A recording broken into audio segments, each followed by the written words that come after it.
Hi, this is a video about taxonomy. And you'll remember in the slides and in the lectures I've done, there's discussion of phylogeny. Wow, I can't type. And phylogeny, again, is the study of evolutionary relationships, right? And taxonomy is the study of classification and naming. So it's what we call different organisms, what we name each genus and each species. And taxonomy has many levels, and you might remember this table from slide 80 in lecture 1 with the different taxonomic levels from species all the way up to domain. And I walked you through this table, and what you need to know about this table, again, is as you go from species up to domain, each level gets bigger and bigger with more and more organisms in it. And the way I demonstrate that in this table is I show you that as we go higher, the organisms that are also in the groups with us get weirder and weirder. So within the genus, these look just like us, but when we get up to like the domain level, these do not look anything like us, but they're still in that same group with us. So that's one of the things I want you to get out of this table. And again, the other thing, the other thing is when the group's common ancestor was alive. So remember, every group, every taxonomic group, assuming it's based on phylogeny, as it should be, every member of a group shares a common ancestor, and that's what unites the members of that group. So every member of the genus Homo has a common ancestor, and that's what unites the members of that genus. And so as you go to these higher and higher taxonomic levels, the common ancestors get more and more ancient, and that's the main thing I want you to get from this table. That's not what this video is about, though. This video is about how we use taxonomy in microbiology. And so there are really 3 levels we pay most attention to in microbiology, and those are genus and species and strain, okay? And so genus is the highest level. That's going to have the most members in it, and then species, and then strain. I'm going to give you an example of a genus, a species, and a strain. So the bacterium that I worked with in graduate school was called Enterococcus faecalis, strain OG1RF. And it doesn't matter what this stands for, but Enterococcus here is the genus. And genus is capitalized and italicized. Faecalis is the species, which is not capitalized, but it is italicized. So if I make this even bigger, this is how you see a genus and species written out. Always the genus has to be capitalized. Always the species must not be capitalized, and they should both be in italics.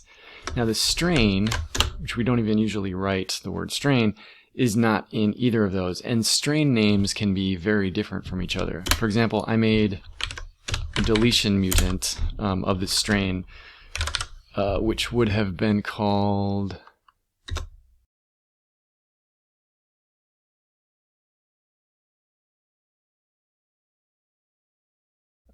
Delta.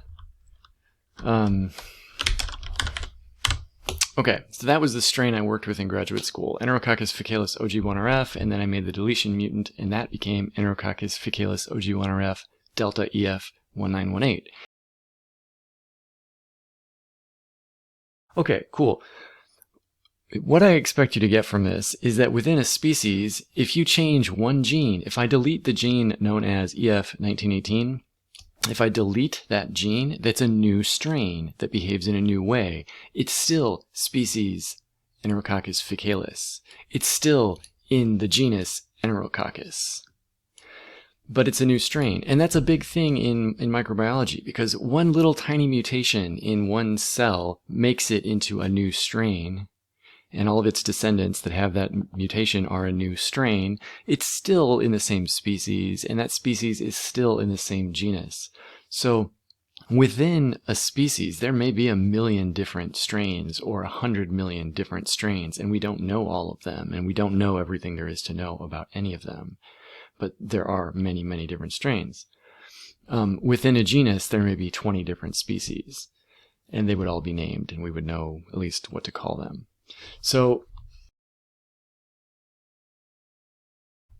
in this class, what you're typically going to be doing is looking at a genus like Enterococcus and a species like Enterococcus faecalis. So if I write Enterococcus and I italicize it, that is a genus. I've just written a genus.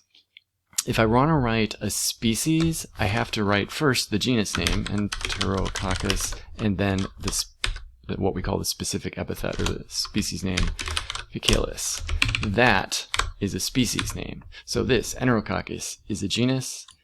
A species would be Enterococcus faecalis. And a strain would be Enterococcus faecalis OG1RF Delta EF 1918. Whoops. EF 1918. Right. So that's kind of weird, right? It's like to do the genus, you write the word. To do the species, you write the genus and then the new species. And then what you will commonly see, and what is even more common than that, is to abbreviate the genus to one letter. So it'd be E. faecalis.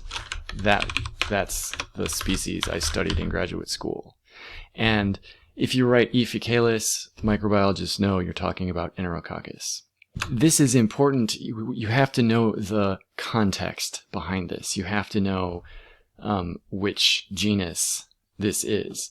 And if I write a species name, like if I just write coli, well, there are coli species in several different genera. And so one of them is Escherichia, and that's the most common. And so you can abbreviate that E. coli, and everybody knows that's Escherichia. But if I just wrote like E and I didn't write coli, is that Enterococcus or Escherichia or Erwinia? It could be many different genera. So the context needs to be clear before you can abbreviate a genus. And in many cases in this class, the context will be clear. If I write S. aureus, well, the only aureus we ever care about is Staphylococcus aureus. If I write V. cholerae,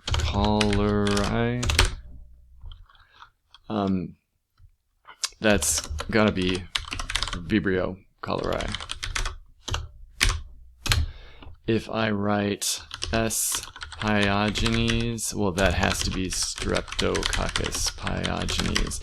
That's just a situation where this is a very famous bacterial species. This is a very famous bacterial species. This is a very famous bacterial species, and they all have a huge effect on human health. So if you write S. aureus, people assume you're talking about Staphylococcus. If they write V. cholerae, they assume you're talking about Vibrio. And if you write E. faecalis, they assume you're talking about Enterococcus. And that's really what I wanted to show you in this video, is just how you write these things. So remember, if you're writing a species, you have to start by writing or abbreviating the genus first. And if you don't include a species, if you just write Enterococcus, well, that's just the genus. Okay? So thank you for paying attention to this video, and good luck, study hard.